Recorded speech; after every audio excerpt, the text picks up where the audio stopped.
जय हिंद दोस्तों, स्वागत है एक बार फिर से आपके अपने YouTube चैनल स्टडी प्लेटफॉर्म में। दोस्तों, जैसा कि पिछले वीडियो में हम लोगों ने ईवीएस में कंटेंट से रिलेटेड सवालों को देखा था, आज की इस वीडियो में हम लोग दोस्तों ईवीएस में पेडागॉजी से रिलेटेड सवालों को देखेंगे। तो जिन लोगों ने अभी तक हमारे चैनल को सब्सक्राइब नहीं किया तो सब्सक्राइब कर ले, बेल आइकन को प्रेस कर ले ताकि नई वीडियो की नोटिफिकेशन जो है आपको समय समय पर मिलती रहे। साथ ही साथ अगर ये वीडियो पसंद आए दोस्तों तो प्लीज़ इस वीडियो को ज़्यादा से ज़्यादा लाइक करें और अपने दोस्तों के साथ इसे शेयर करें। तो चलिए दोस्तों, आज के फर्स्ट क्वेश्चन के साथ इस डिस्कशन को स्टार्ट करते हैं। फर्स्ट हमारा क्वेश्चन है दोस्तों, ईवीएस पाठ्यक्रम में सुझाए गए विषयों के तहत निम्नलिखित में से कौन सा एक उप विषय है। तो दोस्तों आपको ध्यान में रखना है कि इसमें से कौन सा एक उप विषय है दोस्तों। तो एनिमल यानी पशु जो है दोस्तों एक उप विषय है। दोस्तों ईवीएस में जो है 6 थीम पर आधारित है, वो 6 थीम कौन सा है हमारा, तो ये याद रखना है दोस्तों। यहाँ पर मैंने 6 थीम को कवर कर दिया है। पहला कौन सा है, तो फैमिली एंड फ्रेंड्स है। इसके अंतर्गत जो है दोस्तों 4 जो है सब थीम है। कौन कौन सा है, तो रिलेशनशिप है, वर्क एंड प्ले है, एनिमल्स है और प्लांट्स है दोस्तों। तो फैमिली एंड फ्रेंड्स के अंतर्गत ये जो थीम दिया गया है दोस्तों, इसके अंतर्गत 6 सब थीम है, relationship, work play, animal and plants. फिर है दोस्तों दूसरा हमारा थीम वाटर, तीसरा है दोस्तों ट्रैवल, चौथा है हमारा फूड, पांचवा है शेल्टर और things we make and do. ये जो है दोस्तों हमारा 6 यानी छठा जो है दोस्तों थीम है। और ये सभी के सभी महत्वपूर्ण फैक्ट्स है दोस्तों, जिसे आपको ध्यान रखना है। थीम से रिलेटेड अक्सर जो सवाल है दोस्तों किसी न किसी एक शिफ्ट में सीटेट के एग्जाम में पूछा जाता है, जिसे आपको ध्यान में रखना है। बढ़ते अपने नेक्स्ट क्वेश्चन की ओर। हमारा नेक्स्ट है दोस्तों, पर्यावरण शिक्षण में सम्मिलित है। तो याद रखना है दोस्तों, पर्यावरण शिक्षण में सामाजिक अध्ययन भी सम्मिलित है, विज्ञान भी सम्मिलित है और पर्यावरण भी सम्मिलित है। तो इसका राइट आंसर हो जाएगा दोस्तों क्या, तो इसका राइट आंसर हो जाएगा उपर्युक्त सभी। नेक्स्ट सवाल है दोस्तों हमारा, कक्षा में ईवीएस विषयों का संपादन करते समय एक शिक्षक, यहाँ पे निरीक्षक लिखा गया दोस्तों, एक शिक्षक को निम्नलिखित में से किससे बचना चाहिए। तो याद रखना है दोस्तों, कक्षा में ईवीएस यानी एनवायरमेंटल साइंस विषयों का संपादन करते समय एक शिक्षक को निम्नलिखित में से किससे बचना चाहिए दोस्तों। तो याद रखना है कि विद्यार्थियों को प्रश्न पूछने के लिए हतोत्साहित करने से, यानी विद्यार्थियों को प्रश्न पूछने देना चाहिए दोस्तों, उन्हें हतोत्साहित नहीं करना चाहिए। राइट आंसर क्या हो जाएगा, तो ऑप्शन ए जो होगा दोस्तों इसका करेक्ट आंसर होगा। नेक्स्ट है दोस्तों क्वेश्चन हमारा कि ईवीएस की एक प्राथमिक शिक्षिका अपने छात्रों को एक बेकरी की दुकान पर घुमाने ले जाती है। इस दौरे का उद्देश्य क्या है। तो याद रखना दोस्तों, इस दौरे का क्या उद्देश्य हो सकता है, तो बेकरी की दुकान के बारे में ज्ञान प्राप्त करना। तो बिल्कुल सही है दोस्तों कि जब आप किसी प्राथमिक शिक्षिका हैं और आप किसी छात्रों को अगर आप बेकरी की दुकान पर घुमाने ले जाते हैं तो इसका उद्देश्य क्या होना चाहिए, तो बेकरी की दुकान के बारे में ज्ञान प्राप्त कराना चाहते हैं आप छात्रों को, ये तो सही है। फिर है दोस्तों वास्तविक जीवन का अनुभव प्राप्त कराना, तो ये भी सही है दोस्तों कि वास्तविक जीवन का अनुभव प्राप्त कराने के लिए आप उन्हें घुमाने के लिए कहीं पर लेकर जाते हैं। फिर है दोस्तों छात्रों को व्यस्त रखना, तो ये इसका रीजन नहीं है दोस्तों। छात्रों को व्यस्त रखना ये नेगेटिव शब्द है और नेगेटिव शब्द से आपको क्या करना है दोस्तों, तो बचना है।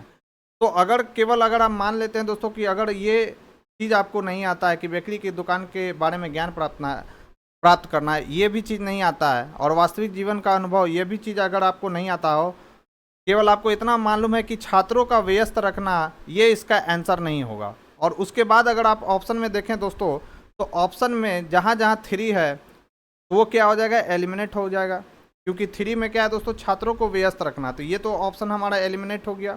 फिर इसमें भी 3 है दोस्तों, ये भी एलिमिनेट हो गया। फिर इसमें भी 3 है, ये भी एलिमिनेट हो गया। और बचा हमारा कौन सा ऑप्शन दोस्तों, तो ऑप्शन ए जो है यानी फर्स्ट, ये जो है हो जाएगा दोस्तों इसका राइट आंसर हो जाएगा। तो अगर आप इसके बारे में भी नहीं जानते हो, इसके बारे में भी नहीं जानते हो, लेकिन आपको इतना मालूम है कि छात्रों को व्यस्त रखना एक नेगेटिव वर्ड है और नेगेटिव वर्ड को ईवीएस में नहीं शामिल किया गया है, इसको पकड़ लें दोस्तों, तो बाकी जो ऑप्शन है ऑटोमेटिक जो है एलिमिनेट हो जाते हैं। तो राइट आंसर इसका क्या हो जाएगा, ऑप्शन ए। अब महत्वपूर्ण तथ्य आपको ध्यान में रखना है दोस्तों, क्या है यहाँ पर कि ईवीएस की शिक्षिका अपने छात्रों को एक बेकरी की दुकान पर घुमाने ले जाती है। इस दौरे का जो उद्देश्य है बेकरी की दुकान के बारे में जानकारी को प्राप्त करना है, बच्चों को संवेदी गतिविधियों में शामिल करके क्षेत्र यात्राओं अवलोकन कौशल को मजबूत करती है। किसी विशेष विषय क्षेत्र में ज्ञान बढ़ाती है और अपने समुदाय के प्रति बच्चों की जागरूकता को क्या करती है दोस्तों, तो बढ़ाती है। नेक्स्ट है कि साथ ही इस बेकरी के दौरे के माध्यम से बच्चों को वास्तविक जीवन का अनुभव प्राप्त होगा।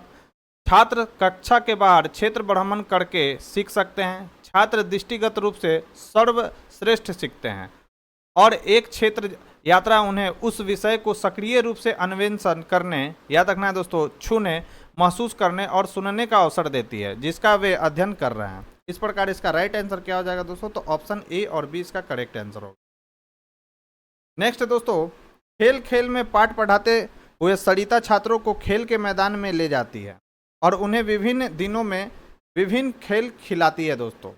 मीनू उसी पाठ को विभिन्न खेलों के चित्र कार्ड को दिखाकर छात्रों को पढ़ाती है। याद रखना है, छात्रों की अधिकतम भागीदारी के लिए कौन अधिक प्रभावी रणनीति का उपयोग कर रहा है, तो कौन सबसे प्रभावी रणनीति का प्रयोग कर रहा है दोस्तों। तो दोस्तों आपको ध्यान में रखना है कि यहाँ पर जो खेल खेल में पाठ पढ़ाते हुए सरिता जो काम कर रही है दोस्तों, छात्रों को खेल के मैदान में ले जाती है और उन्हें विभिन्न दिनों में क्या करती है दोस्तों, उनसे विभिन्न खेल को खिलाती है उनको। तो ये जो हो जाएगा दोस्तों सबसे प्रभावी रणनीति हो जाएगा। तो राइट आंसर हो जाएगा दोस्तों, सरिता जो कार्य कर रही है दोस्तों वह इसका राइट आंसर हो जाएगा। राइट आंसर हो जाएगा ऑप्शन ए।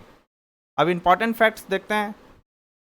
तो छात्रों को विभिन्न खेलों के चित्र कार्ड दिखाने की मीनू की जो रणनीति है छात्रों को सम्मिलित करने में उतनी प्रभावी नहीं हो सकती है, जबकि चित्र कार्ड नई अवधारणाओं को प्रस्तुत करने या पहले से सीखी गई सामग्री को पुनर्बलित करने में उपयोगी हो सकते हैं। वे खेल खेलने जैसी सक्रिय अधिगम की रणनीतियों के समान अनुभव और संयोजन प्रदान नहीं कर सकते हैं। ध्यान रखना है दोस्तों, सरिता छात्रों को खेल के मैदान में ले जाकर और उन्हें विभिन्न दिनों में विभिन्न खेल खिलाकर उनकी अधिकतम भागीदारी के लिए एक अधिक प्रभावी रणनीति का उपयोग कर रही है दोस्तों। इसलिए सरिता के द्वारा जो स्ट्रेटेजी अपनाया गया है दोस्तों वह बिल्कुल सही है। हालांकि यह ध्यान रखना महत्वपूर्ण है कि शिक्षण रणनीति की प्रभावशीलता स्थिति छात्रों और अधिगम के उद्देश्यों पर भी निर्भर करती है। इसलिए निष्कर्ष निकाला जा सकता है कि सरिता जो है दोस्तों छात्रों की अधिकतम भागीदारी के लिए अधिक प्रभावी रणनीति का उपयोग करती हैं। नेक्स्ट सवाल है दोस्तों हमारा कि एक ईवीएस की कक्षा में एक शिक्षक चर्चा करता है कि मक्खियां बीमारियां फैलाती है। चर्चा के लिए कौन सा उपयुक्त अधिगम का संसाधन होगा, तो क्या वो अखबार होगा, क्या वो फ्लैश कार्ड होगा, क्या वो स्लोगन होगा या पोस्टर होगा। तो दोस्तों ये सभी के सभी होंगे उपयुक्त अधिगम के संसाधन, लेकिन इसमें से भी जो सबसे अधिक उपयुक्त अधिगम संसाधन होगा दोस्तों वो कौन सा होगा, तो वो होगा दोस्तों पोस्टर। तो इस क्वेश्चन का राइट आंसर क्या हो जाएगा दोस्तों, तो इस क्वेश्चन का राइट आंसर हो जाएगा पोस्टर। अब क्यों होगा दोस्तों उसी को देखते हैं। तो यहां पर ध्यान रखना है दोस्तों आपको क्या कि पोस्टर दृश्य और अंतःक्रियात्मक अधिगम संसाधन है जिनका उपयोग किसी विशेष विषय के बारे में आकर्षक और सूचनात्मक तरीके से जानकारी प्रस्तुत करने के लिए किया जा सकता है। अब महत्वपूर्ण फैक्ट्स क्या है दोस्तों उसे भी डिस्कस कर लेते हैं। तो उन्हें चर्चा किए जा रहे विषय के प्रमुख तथ्यों कारणों और प्रभावों को उजागर करने के लिए परिकल्पित किया जा सकता है। उदाहरण के लिए बीमारियों को फैलाने वाली घरेलू मक्खियों पर एक पोस्टर में विभिन्न प्रकार की मक्खियों के चित्र, वे कौन सी बीमारियां फैलाती हैं और उनके प्रसार को कैसे रोका जाए शामिल हो सकते हैं दोस्तों। चर्चा किए जा रहे विषय के निरंतर अनुस्मारक के रूप में कार्य करने के लिए कक्षा में पोस्टर प्रदर्शित किए जा सकते हैं। उन्हें कक्षा में चर्चा के दौरान या छात्र परियोजना के आधार के रूप में उपयोग किया जा सकता है। फिर है क्या, समाचार पत्र विषय पर जानकारी प्रदान कर सकते हैं लेकिन वे केवल विषय पर केंद्रित नहीं हो सकते हैं, याद रखना है दोस्तों।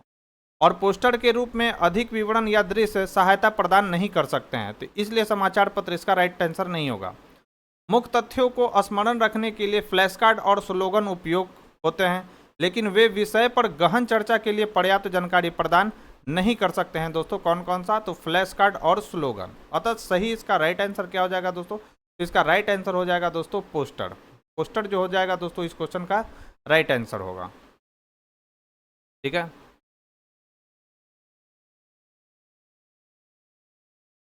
नेक्स्ट है दोस्तों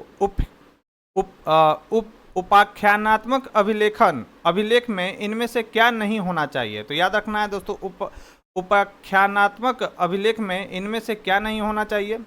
तो समस्याओं पर केंद्रित नहीं होना चाहिए वो, और निर्णायक नहीं होना चाहिए वो। जबकि बच्चों की शक्ति और कमजोरियों की पहचान इसमें होनी चाहिए, पहचान करना इसमें इस अभिलेख में होना चाहिए दोस्तों। साथ ही साथ याद रखना है, बच्चों की रुचि और जिज्ञासा की पहचान करना भी इसमें होना चाहिए दोस्तों। कौन सा? तो उपाख्यानात्मक अभिलेख में दोस्तों याद रखना है। तो ये दोनों होगा, और ये जो होगा दोस्तों समस्याओं पर केंद्रित या निर्णायक होना, यह इसमें शामिल नहीं होगा। तो आपसे पूछा जा रहा था इसमें कि इस अभिलेख में कौन सा शामिल नहीं होगा। तो याद रखना है दोस्तों, ए और बी इसमें सम्मिलित नहीं होगा। तो इस क्वेश्चन का राइट आंसर हो जाएगा ऑप्शन ए। अब इंपॉर्टेंट फैक्ट्स देखते हैं। तो एक उपाख्यानात्मक अभिलेख शिक्षकों के लिए एक छात्र की प्रगति को दर्ज करने और उन क्षेत्रों की पहचान करने के लिए एक उपयोगी उपकरण है जहां अतिरिक्त सहायता या हस्तक्षेप की आवश्यकता हो सकती है। अब महत्वपूर्ण फैक्ट्स क्या है? तो उपाख्यानात्मक अभिलेख एक छात्र के व्यवहार या प्रदर्शन का सटीक और वस्तुनिष्ठ यानी ऑब्जेक्टिव विवरण प्रदान करते हैं, जिसमें उनकी क्षमता, कमजोरियों, रुचियों और जिज्ञासा शामिल है दोस्तों। यह ध्यान रखना महत्वपूर्ण है कि उपाख्यानात्मक अभिलेखों को समस्याओं पर ध्यान केंद्रित नहीं करना चाहिए या छात्रों के व्यवहार या प्रदर्शन के बारे में निर्णय नहीं करना चाहिए दोस्तों। पर्यवेक्षणों को दर्ज करने के बाद शिक्षकों को छात्र के व्यवहार या प्रदर्शन में प्रतिरूप और प्रवृत्तियों की पहचान करने के लिए आंकड़ों का विश्लेषण करना चाहिए दोस्तों। यह विश्लेषण शिक्षक को क्षमताओं और कमजोरियों के क्षेत्रों के साथ साथ छात्रों की रुचियों और जिज्ञासा की पहचान करने में सहायता कर सकता है। याद रखना है दोस्तों, महत्वपूर्ण फैक्ट है ये। शिक्षकों को समय समय पर उपाख्यानात्मक अभिलेख की समीक्षा यानी रिव्यू अद्यतन करना चाहिए, ताकि यह सुनिश्चित हो सके कि यह अद्यतित रहता है और छात्र की प्रगति को दर्शाता है। यह सतत निगरानी शिक्षकों को उनके क्षेत्रों की परिवर्तित आवश्यकताओं को पूरा करने के लिए उनके निर्देश और समर्थन का समायोजित करने में सहायता कर सकती है। इसलिए राइट आंसर इसका क्या हो जाएगा? ए और बी।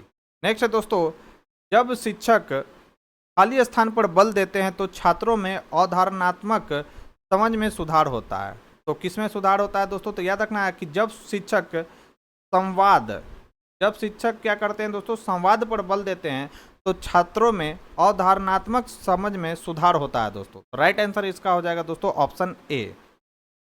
तो दोस्तों संवाद जो है शिक्षक और छात्रों के बीच संप्रेषण का एक रूप है जो उन्हें विचारों का आदान प्रदान करने, अपने विचार साझा करने और प्रश्न पूछने की अनुमति देता है दोस्तों। तो ये महत्वपूर्ण फैक्ट्स है दोस्तों, जिसे आपको ध्यान में रखना है। नेक्स्ट है दोस्तों, अपने पर्यावरण अध्ययन वर्ग में एक समूह गतिविधि प्रारूप करते समय आप निम्नलिखित में से किस विचार को ध्यान में रखेंगे?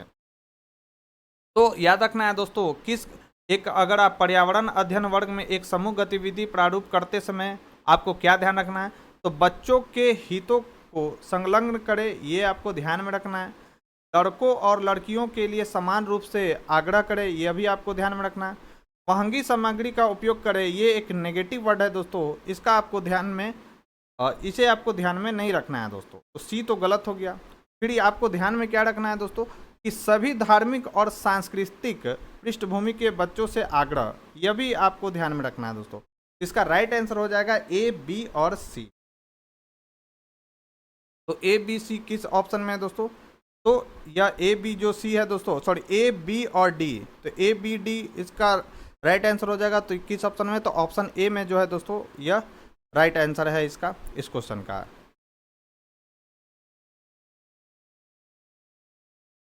तो दोस्तों यहाँ पर याद रखना है कि आपको कि पर्यावरण अध्ययन कक्षा में एक समूह गतिविधि प्रारूप करते समय एक शिक्षक को क्या करना चाहिए? सभी शिक्षार्थियों के हितों के प्रति सचेत रहना चाहिए दोस्तों। उनमें सभी धार्मिक और सांस्कृतिक पृष्ठभूमि के बच्चों के लिए समान रूप से आकर्षक विषय चुनना चाहिए। उन्हें लड़कों और लड़कियों के बीच भेदभाव नहीं होना चाहिए।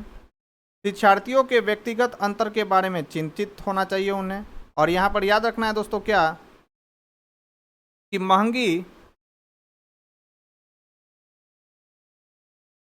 कि महंगी सामग्री एक समूह गतिविधि को प्रारूप करने के लिए आवश्यक नहीं है। वास्तव में एक शिक्षक को उपलब्ध सामग्रियों का उपयोग करके समूह की गतिविधियों को व्यवस्थित करने का प्रयास करना चाहिए दोस्तों, इसलिए यह नहीं होगा उसमें। नेक्स्ट सवाल है दोस्तों हमारा कि ईवीएस में शैक्षिक भ्रमण का मूल्य उद्देश्य खाली स्थान है। तो याद रखना है दोस्तों, ईवीएस में शैक्षिक जो भ्रमण कराया जाता है उसका मूल्य उद्देश्य क्या होता है? तो उसका मूल्य उद्देश्य होता है दोस्तों छात्रों को हस्त गतिविधि आधारित अनुभव प्रदान करना। इसलिए जो है दोस्तों शैक्षिक भ्रमण कराया जाता है छात्रों को। राइट आंसर हो जाएगा ऑप्शन 2। तो दोस्तों याद रखना है आपको कि शैक्षिक भ्रमण शक्तिशाली सकारात्मक शिक्षण उपकरण है जो सभी शिक्षार्थियों के सामाजिक, व्यक्तिगत और भावनात्मक विकास को बढ़ाने में मदद करता है। ईवीएस में शैक्षिक भ्रमण का मूल्य उद्देश्य छात्रों को वास्तविक परिस्थितियों से जोड़कर उन्हें प्रत्यक्ष अनुभव प्रदान करना है। सीखने की प्रक्रिया में छात्रों की सक्रिय भागीदारी के कारण ईवीएस अधिगम में बच्चों को प्रभावी ढंग से शामिल करने के लिए यह उपयुक्त उपकरण है। यह ऐसी अवधारणाओं, विचारों और व्यवहारिक अनुभवों का परिचय देता है जिन्हें कक्षा के वातावरण में प्रदान नहीं किया जा सकता है।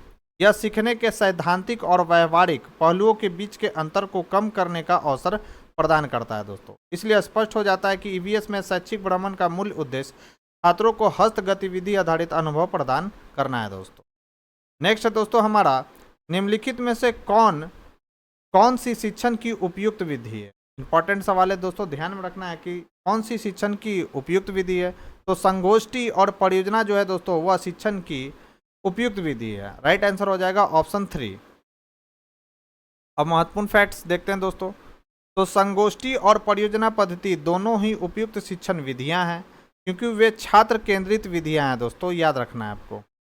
वे ज्ञान स्कोर, कौशल स्कोर, सक्रिय सीखने की क्षमता, छात्र सहयोग, कक्षा के माहौल में सुधार करने में मदद करते हैं। ये विधियां जो है दोस्तों शिक्षकों और छात्रों के बीच अंतःक्रिया का निर्माण करती हैं। अब संगोष्ठी क्या होता है दोस्तों उसे भी समझ लेते हैं, जिसे ग्रुप के आप कह सकते हैं, यह ग्रुप भी है दोस्तों। तो संगोष्ठी उन छात्रों की सभा होती है जो एक ही विषय पर एक समान स्थान पर चर्चा करते हैं। शोध पत्रों की प्रस्तुति भी होती है। प्राथमिक उद्देश्य एक बेहतर तस्वीर प्राप्त करना। क्या होता है इसका दोस्तों प्राथमिक उद्देश्य? तो एक बेहतर तस्वीर प्राप्त करना, मंथन करना, दिए गए विषयों पर नवीनतम जानकारी जानना है दोस्तों। संगोष्ठी का उद्देश्य छात्रों को अवलोकन किए गए तथ्यों के विश्लेषण और संश्लेषण के वैज्ञानिक दृष्टिकोण का उपयोग करके प्रश्नों के उत्तर या समस्याओं के समाधान खोजने में सक्रिय रूप से भाग लेने का अवसर प्रदान करना है दोस्तों। परियोजना क्या होता है?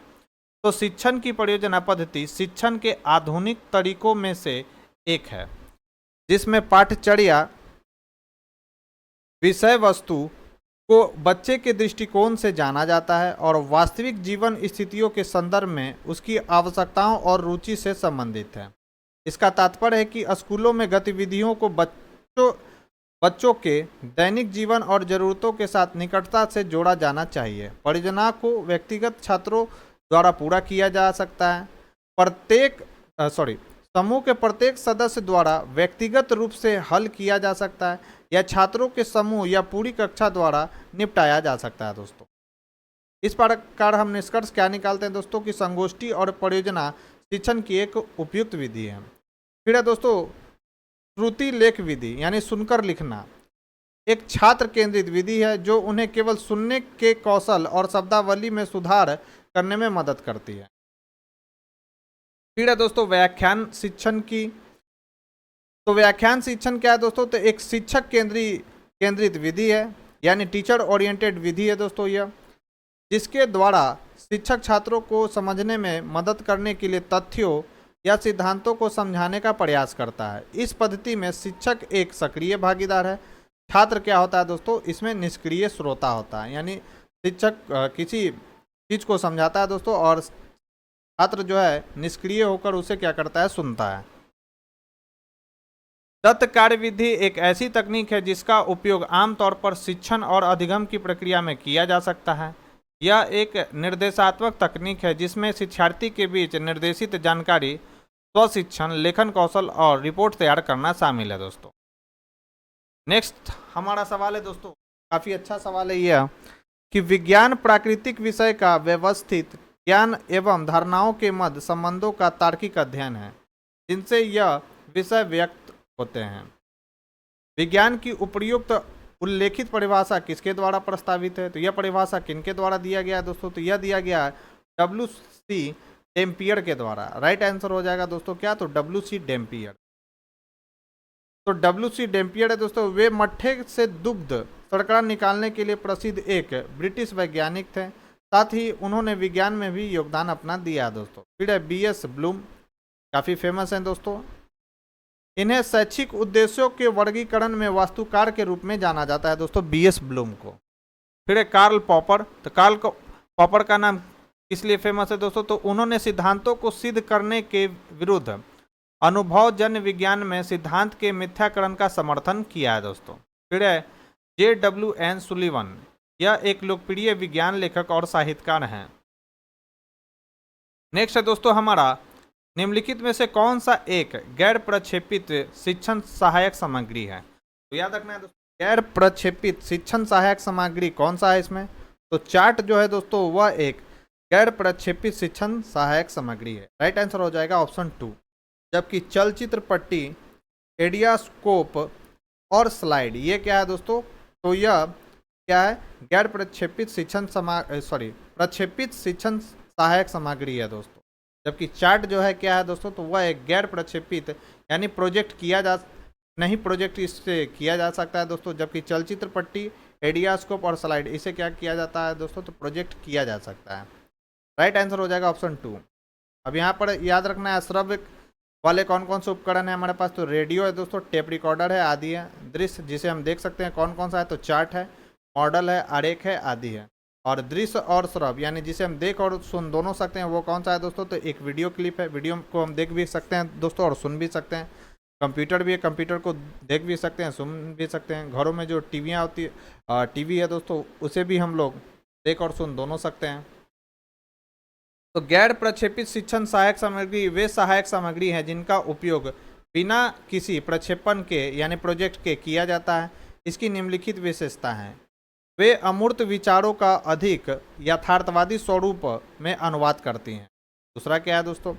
वे निर्देश को मौखिक प्रतिनिधित्व से अधिक मूर्त स्तर तक ले जाने की अनुमति देती हैं।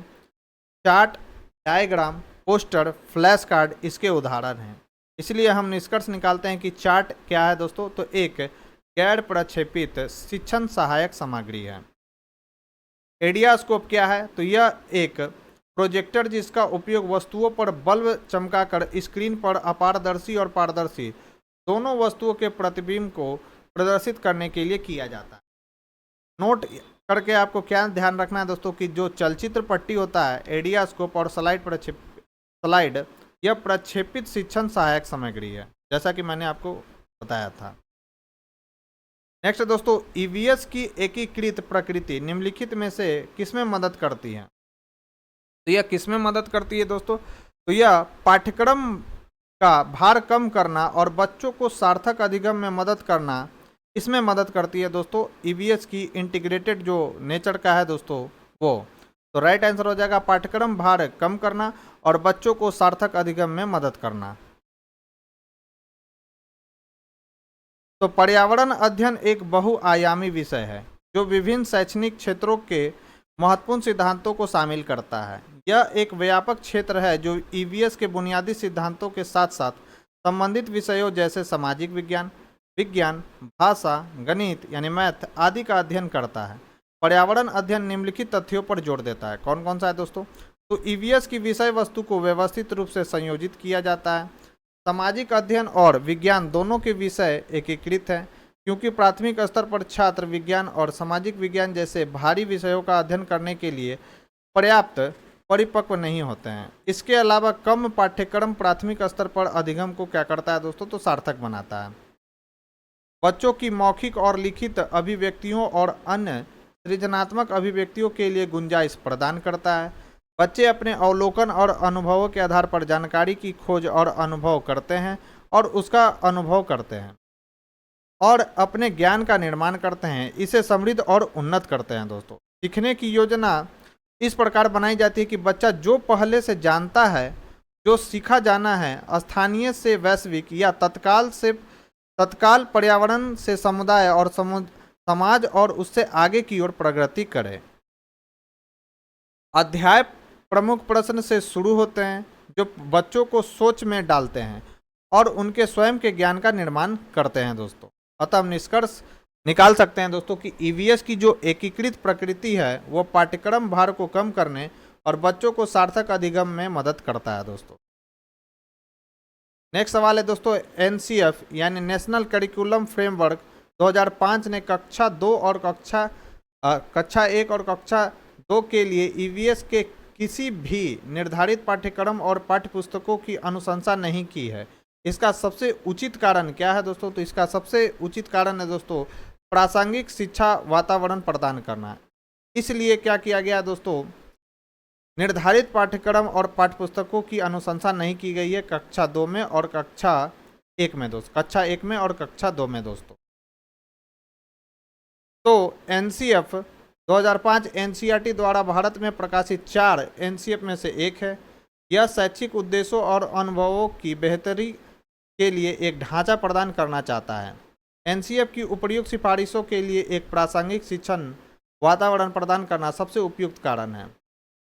बचपन में बच्चे अपने वातावरण को समग्र रूप से देखते हैं, इसलिए कक्षा 1 और 2 में पर्यावरण विज्ञान की अवधारणाओं को भाषा और गणित में एकीकृत किया गया है। इसके अलावा भाषा और गणित के शिक्षण को प्रासंगिक सीखने को सुनिश्चित करने के लिए बच्चे के तत्काल वातावरण के आसपास बुना जाता है। इसलिए एक प्रासंगिक शिक्षण वातावरण प्रदान करने के लिए एनसीएफ 2005 ने कक्षा 1 और 2 के लिए ईवीएस के लिए किसी भी निर्धारित पाठ्यक्रम और पाठ्यपुस्तकों की सिफारिश नहीं की है दोस्तों। नेक्स्ट दोस्तों, एक ईवीएस शिक्षक अपने शिक्षार्थियों को पड़ोस में इस्तेमाल होने वाले विभिन्न ईंधनों पर एक सर्वेक्षण करने को कहता है। इस सर्वेक्षण के संचालन के दौरान निम्नलिखित में से कौन सी प्रक्रिया कौशल विकसित की जा सकती है? तो कौन सी प्रक्रिया कौशल विकसित की जा सकती है दोस्तों? तो याद रखना है रिकॉर्डिंग यानी अभिलेखन और सुनने के कौशल को इससे बच्चों में विकसित, इससे क्या किया जा सकता है दोस्तों? तो छात्रों में विकसित इसको किया जा सकता है। कौन कौन सा? तो रिकॉर्डिंग और सुनने के कौशल को। राइट आंसर हो जाएगा ऑप्शन 3। तो दोस्तों सर्वेक्षण व्यक्ति के लिए जानकारी या डेटा एकत्र करने का एक साधन है। सर्वेक्षण उन प्रतिभागियों का अध्ययन करने के लिए दिए गए प्रश्नों का एक समूह है जिनका उन्हें स्वयं उत्तर देना चाहिए। इसका उपयोग समूह, जनसंख्या, वर्गों, धार्मिक विश्वासों और अन्य व्यवहारों आदि की समझ बनाने के लिए किया जाता है। ईवीएस शिक्षण अधिगम में एक सर्वेक्षण का उद्देश्य विभिन्न लोगों को अंतःक्रिया, संवेदीकरण और डेटा संग्रह के अवसर प्रदान करना है दोस्तों। अब है यहाँ पर कुछ महत्वपूर्ण तथ्य। सर्वेक्षण के संचालन द्वारा विकसित कौशल निम्नलिखित है।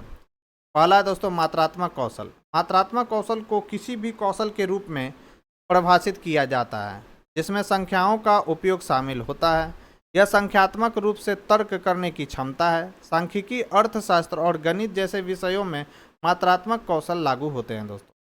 समस्या समाधान कौशल, किसी समस्या का वर्णन करने, समस्या की उत्पत्ति की खोज करने, संभावित समाधानों की पहचान करने और प्राथमिक देने और चयन करने और समाधान को लागू करने के कार्यों का समस्या समाधान कहा जाता है दोस्तों।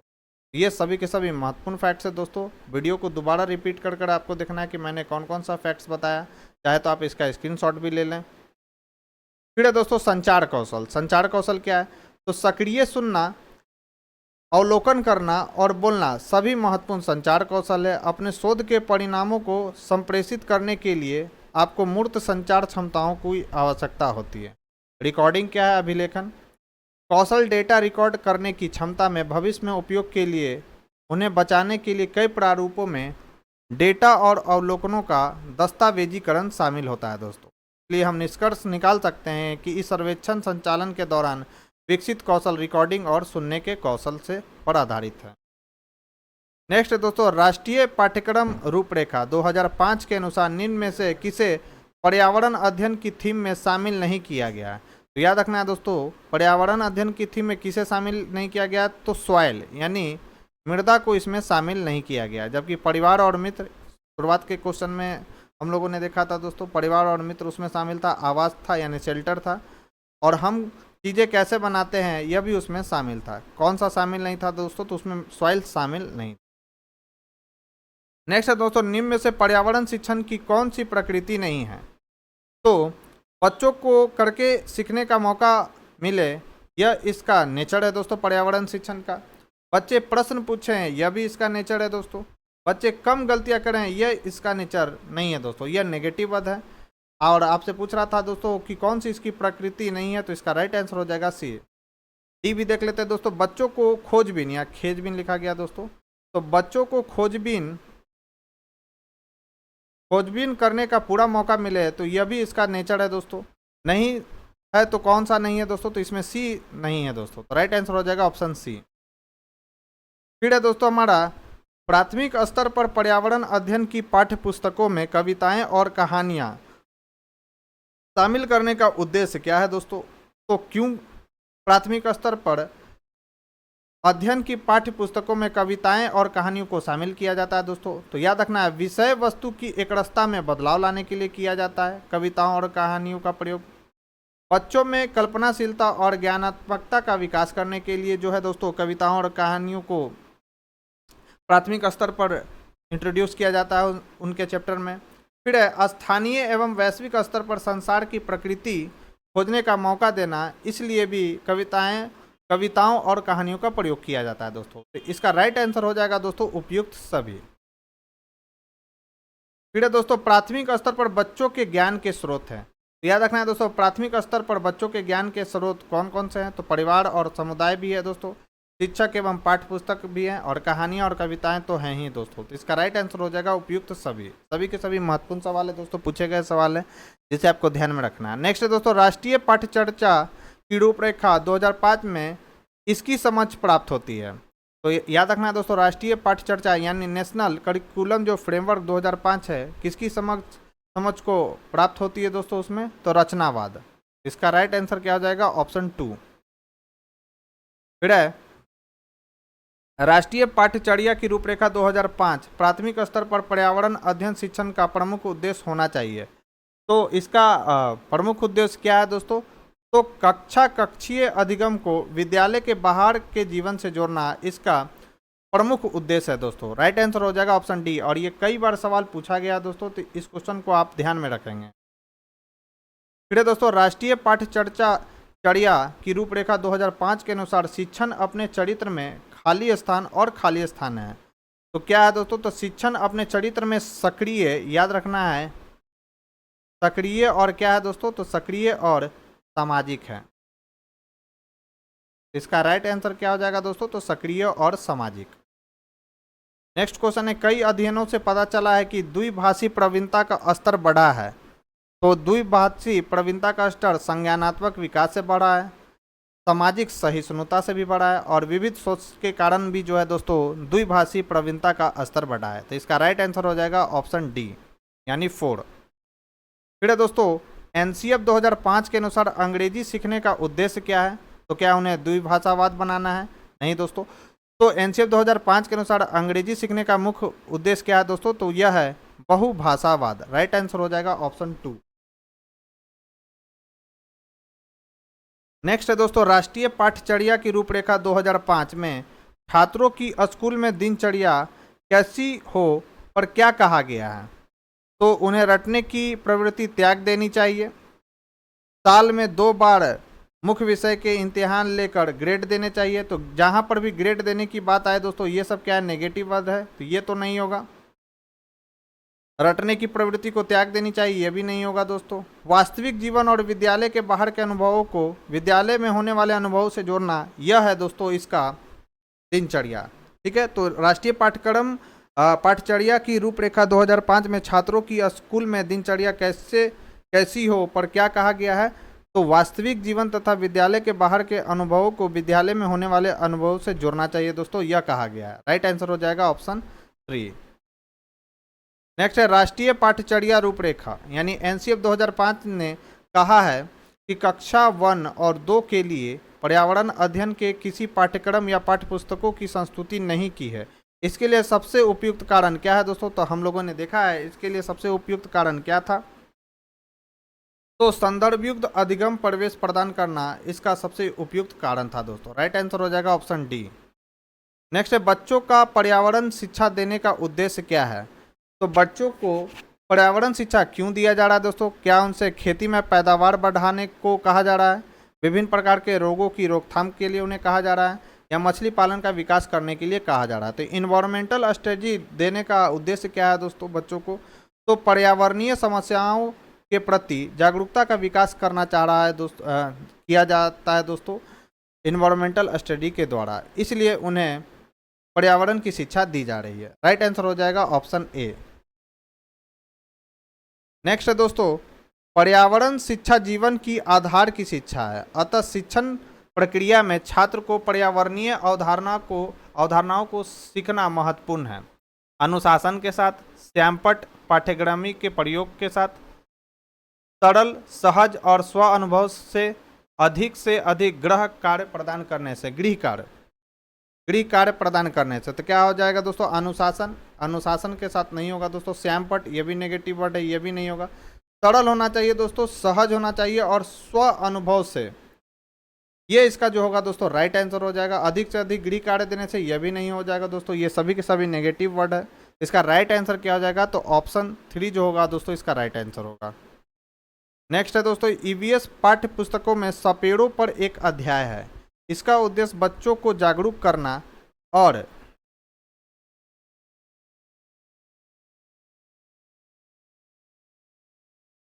इसका उद्देश्य जो है दोस्तों क्या करना है दोस्तों,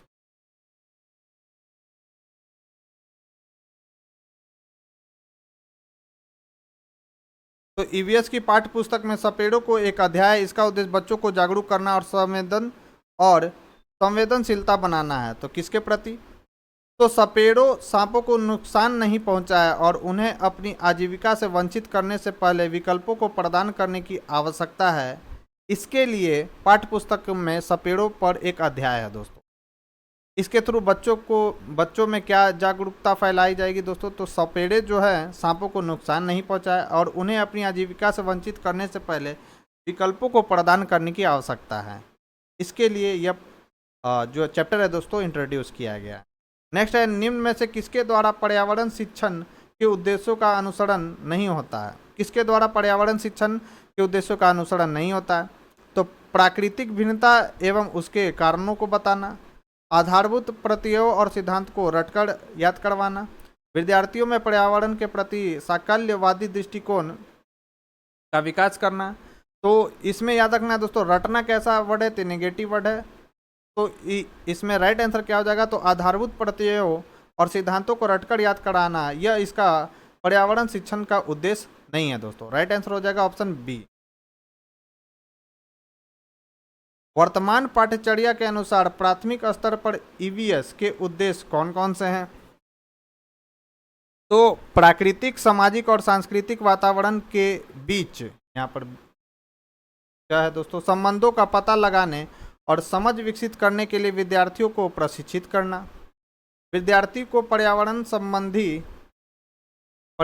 संबंधी याद रखना है दोस्तों मुद्दों के बारे में जागरूकता विकसित करना, पृथ्वी को मानव एवं अन्य जीवंत रूपों के आवास के रूप में एक समझ विकसित करना, और चौथा है दोस्तों ईवीएस के विभिन्न शिक्षण शास्त्र को समझना। इसका राइट आंसर क्या हो जाएगा दोस्तों?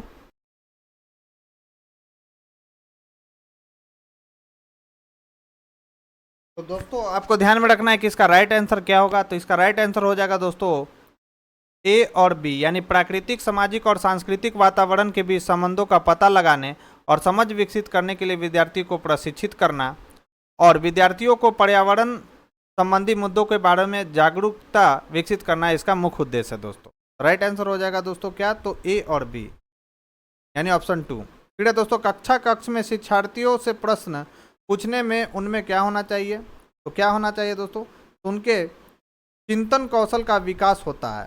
तो याद रखना है कि कक्ष में शिक्षार्थियों से प्रश्न यानी क्वेश्चन पूछने से क्या होता है दोस्तों? उनमें तो चिंतन कौशल का विकास होता है। राइट आंसर हो जाएगा दोस्तों ऑप्शन बी। फिर शिक्षार्थियों में संज्ञानात्मक कौशल का विकास करने के लिए क्या करना चाहिए दोस्तों? उन्हें शब्दावली या परिभाषा रटवानी चाहिए, उन्हें वास्तविक जीवन की चिंताओं के विषय में समझ उत्पन्न करना चाहिए, उन्हें प्राकृतिक विभिन्नताओं के विषय में बताना चाहिए या उनसे व्यवहारिक क्रियाएं करवानी चाहिए। राइट आंसर क्या हो जाएगा दोस्तों? इसका राइट आंसर आप मुझे कमेंट बॉक्स में लिखकर बताएंगे कि इसका राइट आंसर क्या होगा। फिर है दोस्तों, पर्यावरण शिक्षण में विद्यार्थियों के अनुभवों को नज़रअंदाज नहीं करना चाहिए। क्यों नहीं करना चाहिए दोस्तों? क्योंकि इससे बच्चे रूठ जाते हैं, इससे बच्चों में संप्रेषण कौशल का विकास होता है। फिर है दोस्तों, इससे बच्चों की सीखने की प्रक्रिया को बढ़ावा मिलता है। तो याद रखना दोस्तों, पर्यावरण शिक्षण में विद्यार्थियों के अनुभवों को नज़रअंदाज नहीं करना चाहिए। क्यों नहीं करना चाहिए दोस्तों? क्योंकि इससे बच्चे में संप्रेषण कौशल का विकास होता है और इससे बच्चों की सीखने की प्रक्रिया को बढ़ावा मिलता है और इससे बच्चे क्या हो जाते हैं? रूठ जाते हैं दोस्तों। ऐसा होगा। क्या होगा इसका राइट आंसर? दोस्तों इसका राइट आंसर क्या हो जाएगा? तो आपको ध्यान में रखना है कि पर्यावरण शिक्षा में विद्यार्थियों को अनुभव को नज़रअंदाज नहीं करना चाहिए, क्योंकि इससे बच्चों की सीखने की प्रक्रिया को क्या होता है दोस्तों? बढ़ावा मिलता है। याद रखना है दोस्तों। राइट आंसर क्या हो जाएगा? तो ऑप्शन सी इसका जो होगा राइट आंसर होगा। फिर है दोस्तों, कक्षा 5 का पर्यावरण शिक्षक विद्यार्थियों को किसी विषय पर सर्वेक्षण एवं लेखन के लिए प्रोत्साहित करता है। उसका उद्देश्य क्या है? तो उसका उद्देश्य क्या है दोस्तों? तो उसका उद्देश्य दोस्तों कि शिक्षार्थियों को खोजने एवं सीखने के लिए अवसर उपलब्ध कराना है। इसका मुख्य उद्देश्य है। राइट आंसर हो जाएगा ऑप्शन डी। नेक्स्ट है, पर्यावरण के प्रमुख घटक कौन से हैं? तो याद रखना है दोस्तों, पर्यावरण के प्रमुख घटक कौन से हैं? तो जैविक एवं अजैविक जो है दोस्तों पर्यावरण के मुख्य घटक हैं। फिर है, शिक्षार्थियों को वास्तविक जीवन की चिंताओं को समझने योग्य बनाने हेतु आवश्यक है। क्या आवश्यक है दोस्तों? कि उन्हें कल्पनापरक बनने एवं पूर्वानुमान लगाने के कौशल का क्या करना चाहिए दोस्तों? तो उनमें विकास करना चाहिए। इसका राइट आंसर क्या हो जाएगा दोस्तों? तो ऑप्शन बी होगा, ऑप्शन ए होगा। फिर है दोस्तों, स्थानों, दूरियों और दिशाओं की सापेक्ष स्थिति को समझने की क्षमता है। तो यह कैसी क्षमता है दोस्तों? तो यह पोजिशनल स्किल है, यानी स्थितीय कौशल है दोस्तों। राइट आंसर हो जाएगा ऑप्शन सी। फिर है दोस्तों, एक अच्छा क्वेश्चन है यहाँ पर कि कक्षा 3 में एक शिक्षक ने अपने बच्चों से निम्नलिखित पेड़ पौधों की पत्तियों को विभिन्न वर्गों जैसे नींबू, आम, तुलसी, पुदीना, नीम, केला आदि में वर्गीकृत करने के लिए कहा। कुछ छात्रों ने पत्तियों को इस प्रकार वर्गीकृत किया: औषधीय गुणों वाली पत्तियों और औषधीय गुणों के बिना पत्तियां, बड़े पत्ते और छोटे पत्ते। शिक्षक ने ग्रुप ए को सही और ग्रुप बी को गलत माना। निम्नलिखित में से कौन सा कथन सीखने को दर्शाता है इसमें? तो याद रखना है दोस्तों, निम्नलिखित में से कौन सा कथन जो है सीखने को दर्शाता है? तो वर्गीकृत का जो कार्य है दोस्तों बहुत विशिष्ट है और स्तरीकृत है और इसका केवल एक ही सही उत्तर है दोस्तों, यह इसमें दर्शाया गया। राइट आंसर हो जाएगा ऑप्शन डी। नेक्स्ट है दोस्तों, निम्नलिखित कथनों में से कौन सा कथन अधिगम प्रतिबिंबित करता है? यह क्रियाकलाप पत्तियों से सूचना ग्रहण करने पर केंद्रित है, जिसका भिन्न अर्थ लगाया जा सकता है। बच्चे बहुत प्रकार के संदर्भों को कक्षा में से आते हैं, जिसकी सराहना होनी चाहिए। अपने अनुभवों पर निर्भर करते हुए बच्चे वर्गीकरण के बहुत से तरीकों का उपयोग कर सकते हैं और वर्गीकरण का कार्य बहुत विशिष्ट और स्तरीकृत है तथा इसका एक ही सही उत्तर होता है। यह जो है दोस्तों इसका राइट आंसर होगा। फिर दोस्तों, दिए गए प्रश्न को ध्यान से पढ़िए। क्या आपने अपने घर या स्कूल के आसपास जानवर देखे हैं जिनके छोटे बच्चे हैं? अपनी नोटबुक में उनके नाम लिखिए। इस प्रश्न के माध्यम से किस प्रकार के कौशल का आकलन किया जा सकता है? तो याद रखना है दोस्तों, किस प्रकार के कौशल का आकलन किया जा सकता है? तो अवलोकन यानी ऑब्जर्वेशन और एक रिकॉर्डिंग। अवलोकन क्या है दोस्तों? एक रिकॉर्डिंग के तौर पर कौशल का विकास किया जाता है। तो राइट आंसर हो जाएगा ऑप्शन ए, अवलोकन एवं होगा दोस्तों, अवलोकन एवं रिकॉर्डिंग का। तो याद रखना है दोस्तों कि जब कभी भी ऐसा सवाल है कि क्या आपने घर या स्कूल के आसपास जानवरों को देखे हैं जिनके छोटे छोटे बच्चे हैं, अपनी नोटबुक में उनके नाम लिखिए। तो ये आपसे क्या पूछना चाह रहा है? तो ये आपसे उसका अवलोकन करने के लिए कहा जा रहा है। साथ ही साथ जो छोटे छोटे बच्चे हैं दोस्तों, उनको देख कर अपने नोटबुक में नोट डाउन करना है, तो वो क्या करना चाह रहा है, रिकॉर्डिंग कराना चाह रहा है। राइट आंसर क्या हो जाएगा, अवलोकन और रिकॉर्डिंग। फिर है दोस्तों कि कक्षा 5 की अध्यापिका माहिका चाहती है कि उसके विद्यार्थी आसपास के पौधों का अवलोकन करें। सार्थक अधिगम यानी सीखने के लिए उसे बच्चों को क्या करने के लिए प्रोत्साहित करना चाहिए। यह समझना चाहिए, समझना कि पौधे भी सजीव होते हैं, यह करना चाहिए, तो यह गलत है। यह समझना कि पौधे हमारे लिए उपयोगी होते हैं। अधिकतम पौधों के नाम, तो याद रखना दोस्तों उनको क्या करना चाहिए, तो उनकी ऊंचाई, पत्तियों, गंध और उगने के स्थानों में अंतर अवलोकन कराना चाहिए दोस्तों शिक्षिका को। राइट आंसर क्या हो जाएगा, ऑप्शन डी। फिर है दोस्तों कक्षा 5वीं की पर्यावरण अध्ययन की पाठ्यपुस्तक के एक पाठ में सर्वेक्षण और लेखन पर एक भाग का मुख्य उद्देश्य है। तो इसका मुख्य उद्देश्य क्या है दोस्तों, तो इसका मुख्य उद्देश्य क्या है, शिक्षार्थी की समान जानकारी का आकलन करना, शिक्षार्थी को अवसर उपलब्ध कराना कि वे चीज़ों को खोजें और सीखें, विषय की आधारभूत अवधारणा को सीखने में शिक्षार्थी की मदद करें, शिक्षार्थी के व्यवहारिक कौशलों में सुधार करें। तो याद रखना दोस्तों सर्वेक्षण और लेखन का एक मुख्य उद्देश्य क्या है 5वीं कक्षा में, तो इसका मुख्य उद्देश्य क्या है दोस्तों, तो दोस्तों इसका राइट आंसर क्या हो जाएगा, तो इसका राइट आंसर हो जाएगा शिक्षार्थियों को अवसर उपलब्ध कराना कि वे चीज़ों को खोजें और सीखें। नेक्स्ट है दोस्तों कक्षा 5 की ईवीएस पाठ्य पुस्तक के पाठ के सोचे और चर्चा करें खंड में नीचे दिया गया कथन लिखा है। क्या होगा यदि आपके गांव या शहर में एक सप्ताह तक पेट्रोल या डीजल न हो। इस कथन का मुख्य उद्देश्य क्या है, इस कथन का मुख्य उद्देश्य क्या है दोस्तों, तो वास्तविक जीवन की चिंताओं को समझने के लिए कल्पना करने और सोचने के कौशल को बढ़ावा देना, यह इसका मुख्य उद्देश्य है दोस्तों। राइट आंसर हो जाएगा ऑप्शन सी। फिर है दोस्तों हमारा प्राथमिक स्तर पर पर्यावरण अध्ययन का एक मुख्य उद्देश्य है। तो पर्यावरण अध्ययन का प्राथमिक स्तर पर मुख्य उद्देश्य क्या है दोस्तों, तो शिक्षार्थी के स्कूल के बाहर के जीवन को जोड़ने के लिए कक्षा की सहायता करना जो है दोस्तों, यह जो है इसका मुख्य उद्देश्य है पर्यावरण अध्ययन का प्राथमिक स्तर पर। राइट आंसर हो जाएगा दोस्तों ऑप्शन सी।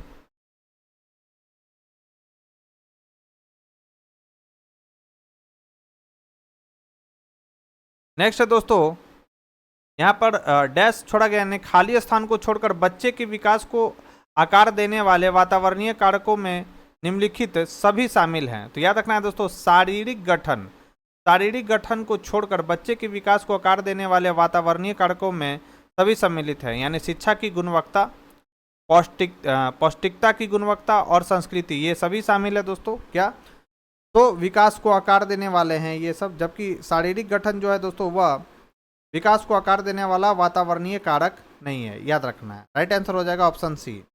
नेक्स्ट है दोस्तों वायु हर जगह है प्रकरण पर पढ़ाते समय एक शिक्षक विद्यार्थियों से निम्नलिखित प्रश्न पूछता है। क्या मृदा में वायु है, क्या पानी के अंदर वायु है, क्या हमारे शरीर में वायु है, क्या हमारी हड्डियों में वायु है। तो शिक्षक निम्नलिखित में से कौन सा कौशल विकसित करने का प्रयास कर रहा है। तो याद रखना है दोस्तों शिक्षक बच्चों में चिंतन कौशल का विकास करना चाह रहा है दोस्तों। तो राइट आंसर हो जाएगा ऑप्शन बी। फिर है दोस्तों माधुरी पर्यावरण कक्ष में हमारे दोस्त जानवर प्रकरण पढ़ाने हेतु बच्चों को विभिन्न जानवरों की तस्वीरें वाले चार्ट दिखाती है और उन पर आधारित वृत्त चित्र भी दिखाती है। इसका उद्देश्य क्या है, तो इसका उद्देश्य क्या है दोस्तों, तो बच्चों में अवलोकन शक्ति का विकास करना उसका मुख्य उद्देश्य है। राइट आंसर हो जाएगा ऑप्शन बी। नेक्स्ट है निम्न में से किस प्रकार के प्रश्न बच्चों की कल्पनाशील बनाते हैं। बच्चों को कल्पनाशील बनाते हैं, ना कि बच्चों को कल्पनाशील बनाते हैं दोस्तों। तो अपसारी प्रकार जो है दोस्तों वह बच्चों को कल्पनाशील बनाते हैं, यानी डाइवर्जेंट। राइट आंसर हो जाएगा दोस्तों ऑप्शन सी अपसारी। इंपॉर्टेंट सवाल है दोस्तों, ध्यान में रखना है। नेक्स्ट है विद्यालय में मिड डे मील के समय के लिए कौन सबसे प्रासंगिक है। इसमें कौन सबसे प्रासंगिक है दोस्तों, क्या शिक्षण अधिगम के साथ इसका कोई लेना देना नहीं है, बिल्कुल लेना देना है दोस्तों। यह ईवीएस यानी इन्वायरमेंटल साइंस शिक्षण अधिगम के लिए एक अच्छा शिक्षण अधिगम का अवसर है, तो यह भी सही है दोस्तों, इससे सहयोग बढ़ता है। यह उन बच्चों के लिए है जो विद्यालय में खाली पेट आते हैं, तो इसके लिए नहीं है दोस्तों। फिर डी क्या है दोस्तों हमारा, यह शिक्षण अधिगम के बहुत ही मूल्यवान समय को बर्बाद करता है, तो ऐसा भी नहीं है दोस्तों। राइट आंसर हो जाएगा ऑप्शन बी। फिर है दोस्तों, पर्यावरण अध्ययन के संदर्भ में बोझ के बिना सीखना क्या बताता है, तो यह बताता है दोस्तों अबोध का भार कम करने की जरूरत है। इसका अर्थ क्या होता है बोझ के बिना शिक्षा का, तो अबोध का भार कम करने की जरूरत है। राइट आंसर हो जाएगा ऑप्शन सी। फिर ईवीएस कक्षा में समूह में सीखने का क्या उद्देश्य है, तो ग्रुप क्यों बनाया जाता है दोस्तों ईवीएस की कक्षा में, तो पहला है लड़के और लड़कियां अलग अलग सीख सकते हैं। फिर कम और उच्च प्रदर्शन वाले छात्रों को अलग अलग करना और उपचारात्मक शिक्षण देना, तो ऐसा कुछ भी नहीं है दोस्तों कि लड़के और लड़कियां अलग अलग सीख सकते हैं, ऐसा भी नहीं है। सहयोग के मूल्य को लागू करने और एक साथ काम करने के लिए प्रत्येक बच्चे को सक्रिय रूप से भाग लेने और सीखने में सक्षम बनाए। यस, यह इसका जो है दोस्तों राइट आंसर है कि उनमें सहयोग की भावना विकसित हो, इसलिए ग्रुप बनाया जाता है दोस्तों। राइट आंसर हो जाएगा ऑप्शन सी। फिर है दोस्तों, पर्यावरण अध्ययन की अपनी कक्षा में समूह क्रियाकलाप का निर्माण करते हुए आप निम्नलिखित विचारों में से किनका ध्यान रखेंगे। बच्चों को रुचियों का ध्यान रखेंगे, बिल्कुल सही है, इसका ध्यान रखना पड़ेगा दोस्तों, बच्चों की क्या रुचियां हैं उनमें। फिर लड़कों और लड़कियों को समान रूप से रुचिकर लगे, यह भी आपको ध्यान में रखना है। इसमें मूल्यवान सामग्री लगी हो, यह आपको ध्यान नहीं रखना है दोस्तों। और सभी धार्मिक और सांस्कृतिक पृष्ठभूमि जो है दोस्तों उसका भी ध्यान आपको रखना है। इसका राइट आंसर क्या हो जाएगा, तो ए, बी और डी इसका जो होगा दोस्तों राइट आंसर हो जाएगा। इसका राइट आंसर हो जाएगा दोस्तों बी। फिर है दोस्तों, पर्यावरण अध्ययन की पाठ्य पुस्तक में प्रयुक्त भाषा क्या होनी चाहिए, तो बच्चों के दिन प्रतिदिन की भाषा से संबंध होना चाहिए दोस्तों पर्यावरण अध्ययन की पाठ्य पुस्तकों में प्रयुक्त होने वाली भाषा। राइट आंसर हो जाएगा ऑप्शन सी। फिर है दोस्तों, ये अच्छा क्वेश्चन है कि एक शिक्षक अपने विद्यार्थियों को विभिन्न पशुओं के चित्र देता है और उन पशुओं पर रंग भरने को कहता है जो हमारे घर में नहीं रहते हैं। इस क्रियाकलाप का उद्देश्य क्या है, तो इस क्रियाकलाप का उद्देश्य है दोस्तों सृजनात्मक का विकास करना, बिल्कुल सही है। अवलोकन यानी ऑब्जर्वेशन का विकास करना, यह भी सही है। वर्गीकरण कौशल का विकास करना, यानी यह भी सही है दोस्तों। डेटा संग्रह करना यानी डाटा संग्रह करना, यह इसका उद्देश्य क्रियाकलाप का उद्देश्य नहीं है दोस्तों। राइट आंसर हो जाएगा ए, बी और सी, जो कि किस ऑप्शन में है, तो यह ऑप्शन सी में है। फिर है दोस्तों, सीखने में सुधार पर आकलन का बिंदु है, तो यह है दोस्तों सीखने में सुधार पर आकलन का कौन सा बिंदु है दोस्तों, तो असेसमेंट फॉर लर्निंग यानी सीखने के लिए आकलन। राइट आंसर हो जाएगा ऑप्शन ए। फिर आज के डिस्कशन का हमारा लास्ट सवाल है दोस्तों कि एक ईवीएस शिक्षक एक आकलन उपकरण का उपयोग करता है जो न केवल सबसे अच्छा बल्कि एक समय में बच्चे के सभी प्रकार के कार्य या गतिविधियों को एकत्र करता है। शिक्षक उपयोग कर रहा है, तो किसका उपयोग कर रहा है दोस्तों, तो शिक्षक पोर्टफोलियो का उपयोग कर रहा है। और ये कई बार सवाल आया हुआ है दोस्तों, जिसे आपको ध्यान में रखना है। तो दोस्तों ये थी हमारी आज की डिस्कशन। इस डिस्कशन में बस आज इतना ही। यह आपको डिस्कशन कैसा लगा मुझे कमेंट बॉक्स में लिखकर जरूर बताएं दोस्तों। साथ ही साथ अगर ये वीडियो पसंद आई हो दोस्तों तो प्लीज़ इस वीडियो को ज़्यादा से ज़्यादा लाइक करें और अपने दोस्तों के साथ इसे शेयर करें। चैनल पर पहली बार आए हैं तो चैनल को सब्सक्राइब कर ले, बेल आइकन को प्रेस कर ले ताकि नई वीडियो की नोटिफिकेशन आपको समय समय पर मिलती रहे। तो आज के लिए बस इतना ही दोस्तों, मिलते हैं अपने नेक्स्ट वीडियो में। तब तक के लिए बने रहे हमारे यूट्यूब चैनल के साथ। Thank you.